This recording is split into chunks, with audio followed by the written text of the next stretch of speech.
जय श्री राम दोस्तों। और वैसाख महीना है जो पुण्य महीना पुण्यतिथि महीना है।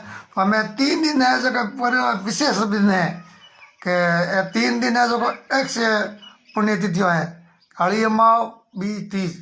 और मान्य जो दोन करोड़ो है तो भगवान है थोने जो एक कड़ी थी दोन करा तो भगवान थोने सहस गुणा जो पासो वापस जो कर लौटावेला। तो थारा आड़े पाड़े जो पशु पक्षी गऊ जो भी हुए और मैंने ज़्यादा से ज़्यादा भोजन कराइयो। और आड़े पाड़े भी जो कोई ऐसा पीड़ित लाचार है जिन्हें मदद की जरूरत है तो बारे जरूर थे मदद करियो। एक और थे करवाला तो थारे भगवान ने सहस पापों थारे मुक्त कर देला।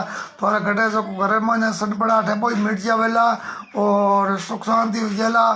तो तिथियों महीने जो गरीब गुरबे ने दान दीवड़ो पशु ने गऊ ने भोजन करावड़ो है तो थारे घर में तकलीफ भी सनपड़ाहट है बहन खत्म हो जावेला। और हदाई जो खुशहाली रहेला और लाख और रुपया जो थे हॉस्पिटल में बरोबर थोड़े मिट जावेला। तो ज़्यादा से ज़्यादा सपोर्ट करियो दान करियो पुण्य करियो।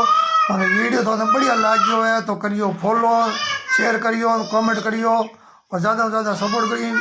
ये तो इन वीडियो ज़्यादा से ज़्यादा शेयर कर दियो पुण्य कमा ली साहब पुण्य तिथि पुण्य कमा लीजिए। फॉलो करना मत भूलियो। और बंकारा परसा पर सुधा बीरी यूट्यूब चैनल फेसबुक पेज ने हैंगू फॉलो करियो झड़ी मार दीजिए साहब 1 लाख ऊपर जो फॉलोअर तो कर दीजिए।